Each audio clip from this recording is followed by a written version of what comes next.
샬롬. 오늘도 하나님이 주신 귀한 생명을 아름답게 사용하기를 소망합니다. 저는 온누리교회를 섬기는 노치영 목사입니다. 하나님께서 주신 귀한 것들을 우리는 바르게 사용할 줄 알아야 합니다. 왜냐하면 천지 만물을 창조하셨고 그것에 생명력을 부으시고 그 모든 것이 만들어진 대로 질서 있게 사용될 수 있도록 하는 분은 오직 하나님뿐이기 때문에 그렇습니다. 우리는 물질은 물질대로, 하나님은 하나님대로 생각하며 사는 그런 훈련을 받기도 했습니다. 하지만 성경이 말하는 가장 중요한 기준은 모든 것의 시작이 되신 하나님을 기억하는 것이며, 그 하나님을 중심으로 모든 것을 생각하게 될 때 우리는 우리가 체험하게 되고 누리게 되는 모든 환경들과 그리고 물질들 또 관계들을 바르게 활용할 수 있게 된다는 것이죠. 그것을 오늘 깊이 깨닫게 되고 우리가 혹시 잘못 선택하고 있지는 않은지 확인하는 시간 되길 간절히 소망합니다. 오늘 주신 하나님의 말씀은 열왕기상 10장 14절에서 29절입니다. 하나님께서 우리에게 주시는 말씀을 함께 듣겠습니다. 열왕기상 10장 14절에서 29절 말씀입니다. 솔로몬의 세입금의 무게가 금 666달란트요. 그 외에 또 상인들과 무역하는 객상과 아라비아의 모든 왕들과 나라의 고관들에게서도 가져온지라. 솔로몬 왕이 쳐서 느린 금으로 큰 방패 200개를 만들었으니 매 방패에 든 금이 600세겔이며 또 쳐서 느린 금으로 작은 방패 300개를 만들었으니 매 방패에 든 금이 3만에라. 왕이 이것들을 레바논 나무궁에 두었더라. 왕이 또 상아로 큰 보좌를 만들고 정금으로 입혔으니 그 보좌에는 6층계가 있고 보좌 뒤에 둥근 머리가 있고 앉는 자리 양쪽에는 팔걸이가 있고 팔걸이 곁에는 사자가 하나씩 서 있으며 또 12사자가 있어 그 6층계 좌우편에 서 있으니 어느 나라에도 이같이 만든 것이 없었더라. 솔로몬 왕이 마시는 그릇은 다 금이요 레바논 나무궁의 그릇들도 다 정금이라. 은 기물이 없으니 솔로몬의 시대에 은을 귀히 여기지 아니함은 왕이 바다에 다시스 배들을 두어 히람의 배와 함께 있게 하고 그 다시스 배로 3년에 한 번씩 금과 은과 상아와 원숭이와 공작을 실어왔음이더라. 솔로몬 왕의 재산과 지혜가 세상의 그 어느 왕보다 큰지라. 온 세상 사람들이 다 하나님께서 솔로몬의 마음에 주신 지혜를 들으며 그의 얼굴을 보기 원하여 그들이 각기 예물을 가지고 왔으니 곧 은그릇과 금그릇과 의복과 갑옷과 향품과 말과 노새라. 해마다 그리하였더라. 솔로몬이 병거와 마병을 모으매 병거가 1400대요 마병이 12,000명이라. 병거 성에도 두고 예루살렘 왕에게도 두었으며 왕이 예루살렘에서 은을 돌같이 흔하게 하고 백향목을 평지의 뽕나무같이 많게 하였더라. 솔로몬의 말들은 애굽에서 들여왔으니 왕의 상인들이 값주고 산 것이며 애굽에서 들여온 병거는 한 대에 은 600세겔이요 말은 한 필에 150세겔이라. 이와 같이 햇사람의 모든 왕과 아람 왕들에게 그것들을 되팔기도 하였더라. 솔로몬의 시대는 번성과 그리고 부유의 시대라고 말합니다. 그것은 솔로몬이 이룬 것이 아닙니다. 그것은 바로 하나님께서 솔로몬의 때를 그렇게 만드신 것이죠. 어떤 한 밭이 있다고 생각해 보세요. 그 밭에 씨가 심겨 있으면 우리는 그 땅이 부요한지 번성했는지 알지 못합니다. 하지만 그것이 자라나기 시작하면 우리는 이 밭이 잘 되겠구나 하는 생각들을 하게 되겠죠.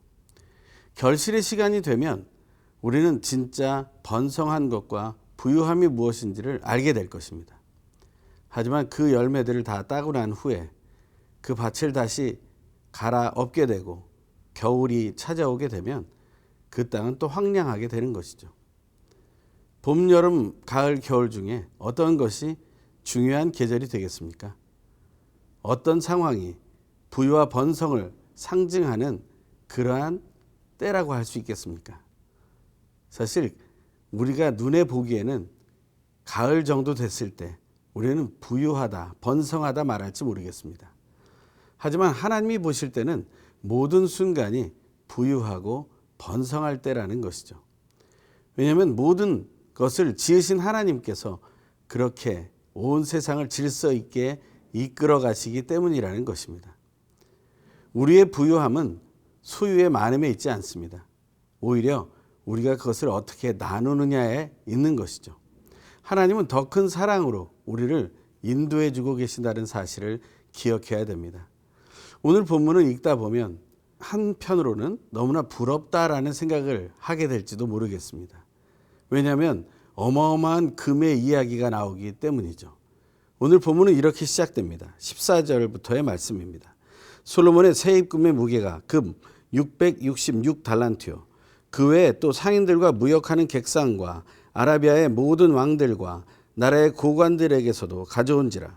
솔로몬 왕이 쳐서 느린 금으로 큰 방패 200개를 만들었으니 매 방패에 든 금이 600세겔이며 또 쳐서 느린 금으로 작은 방패 300개를 만들었으니 매 방패에 든 금이 3만에라. 왕이 이것들을 레바논 나무 궁에 두었더라. 이 세겔과 만에에 대해서는 생명의 본문에 잘 설명되어 있습니다. 이것은 작은 양의 금이 아니라는 것을 알게 해줍니다. 어마어마하게 많은 금이 솔로몬의 시대에 있었다라는 것이죠. 그러면서 또 이 왕의 화려함에 대해서 얘기하고 있습니다. 18절부터의 말씀입니다.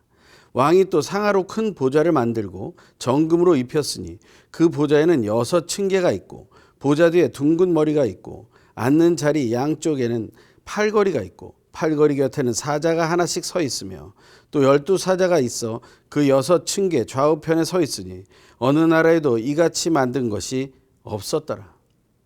솔로몬은 점점 더 화려해져 가고 있습니다.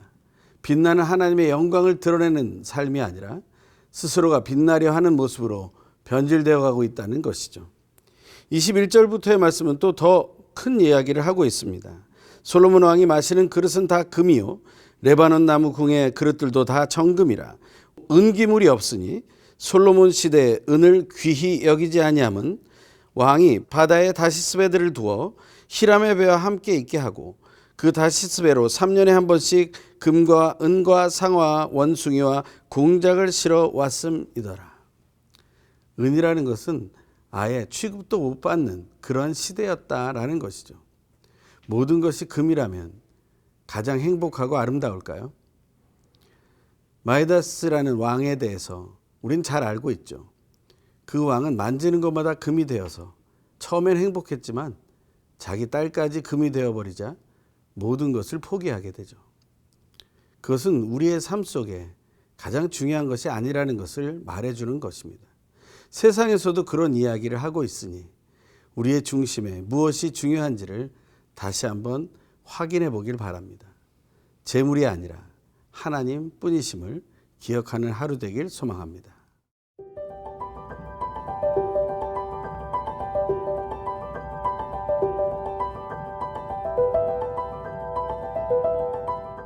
예수님께서는 마태복음 6장 24절에서 이렇게 말씀하시죠.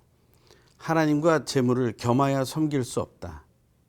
우리는 그 사실을 반드시 기억해야 합니다.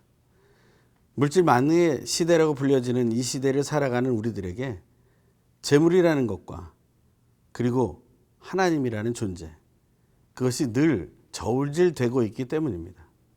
재물이라는 말은 우리에게 좀 멀리 있다 생각할지라도 돈이라고 말한다면 더 쉽게 와 닿을 것입니다. 돈과 재테크, 그리고 하나님과 믿음 생활이라는 그 두 가지를 우리가 비교한다면 무엇에 우선을 더 두어야겠습니까? 우리는 하나님과 재물을 겸하여 섬길 수 없다는 그 예수님의 말씀을 기억해야 합니다. 솔로몬은 지혜로운 왕이었습니다. 그 지혜는 온 주변 나라에 소문으로 퍼져 있었고 그것은 또한 증명되었던 것이죠. 그 지혜는 어디로부터 왔습니까? 하나님께로부터 온 지혜였죠. 그 하나님께로부터 온 지혜가 정말 바르게 사용되어졌는가 하는 것이 가장 중요한 의미가 됩니다. 23절부터의 말씀입니다. 솔로몬 왕의 재산과 지혜가 세상의 그 어느 왕보다 큰지라. 이 많은 것들이, 이 귀한 지혜가 무엇을 위해 쓰여져야 된다고 생각하십니까? 우리는 아마 그 모든 것이 하나님의 영광을 위해 쓰여져야 된다고 고백할 것입니다. 하지만 실제적으로 우리의 삶에는 어떻게 쓰여지고 있습니까? 여러분의 모든 재산이 하나님의 영광을 위해 쓰여지고 있다고 확신하십니까? 여러분에게 허락된 그 지혜가 하나님의 영광을 돌리기 위하여 쓰여지고 있다고 우리가 담대히 말할 수 있겠습니까? 단지 비판하기 위한 질문이 아닙니다. 우리 스스로를 돌아보는 그러한 질문으로 우리가 행하기를 소망합니다. 하지만 솔로몬은 자기가 가진 재산과 지혜를 이렇게 활용합니다. 24절부터의 말씀이죠. 온 세상 사람들이 다 하나님께서 솔로몬의 마음에 주신 지혜를 들으며 그의 얼굴을 보기 원하여 그들이 각기 예물을 가지고 왔으니 곧 은그릇과 금그릇과 의복과 갑옷과 향품과 말과 노새라. 해마다 그리하였더라. 사람들은 자신들이 무언가를 바쳐야 솔로몬을 통해서 뭔가 귀한 것을 들을 수 있다고 생각했던 것이죠.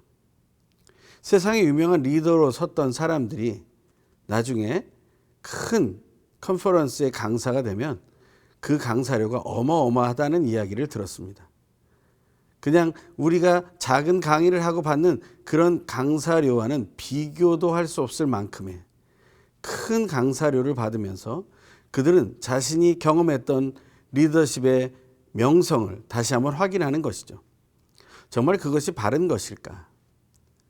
저는 그들이 많이 받아서 문제가 있다라고 말하는 것이 아니라 솔로몬은 왜 하나님이 주신 지혜를 사용하면서 자기도 이미 풍성한 재산이 있으면서도 그러한 것들을 받게 되었을까 하는 것입니다. 우리는 믿음의 선택을 하기 위해 방해물이 되는 것이 무엇인지를 생각해 봐야 합니다. 그것은 바로 재물에 대한 것이며 그 재물에 대한 욕심이 그침이 없다라는 것, 멈춤이 없다라는 것을 기억해야 된다는 것이죠. 솔로몬은 또 관심이 다른 곳에 있었습니다. 26절의 말씀입니다. 솔로몬이 병거와 마병을 모으매 병거가 1,400대요 마병이 12,000명이라 병거 성에도 두고 예루살렘 왕에게도 두었으며 왕이 예루살렘에서 은을 돌같이 흔하게 하고 백향목을 평지의 뽕나무같이 많게 하였더라. 솔로몬의 말들은 애굽에서 들여왔으니 왕의 상인들이 값주고 산 것이며 애굽에서 들어온 병거는 한 대에 은 600세겔이요 말은 한 필에 150세겔이라. 이와 같이 햇사람의 모든 왕과 아람 왕들에게 그것들을 되팔기도 하였더라. 이 병거와 마병을 모으는데 집중했다라는 것이죠. 그 모든 능력은 어디로부터 나오는 것입니까? 바로 하나님께로부터 나오는 것 아닙니까? 다윗의 승리는 어디로부터 나오는 것이었습니까? 그 전쟁의 주인이신 하나님께로부터 말미암은 것이 아니었습니까? 솔로몬은 다른 생각에 빠져 있는 것입니다. 솔로몬은 지금 하나님께 집중하지 못하고 있는 것이죠. 하나님께 집중하지 못할 때 우리는 재물에 집중하게 됩니다. 한 주를 마감하는 귀한 날에 또 주일을 앞두고 있는 우리의 삶 속에 하나님만이 우리의 주인이시며 왕이심을 다시 한번 회복하는 은혜가 있기를 소망합니다.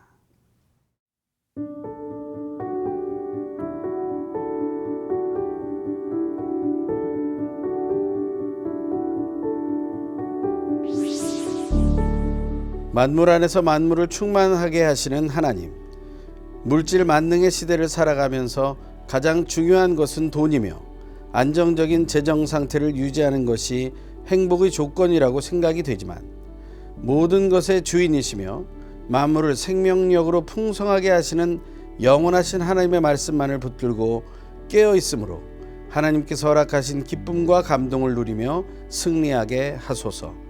예수님의 이름으로 기도드립니다. 아멘.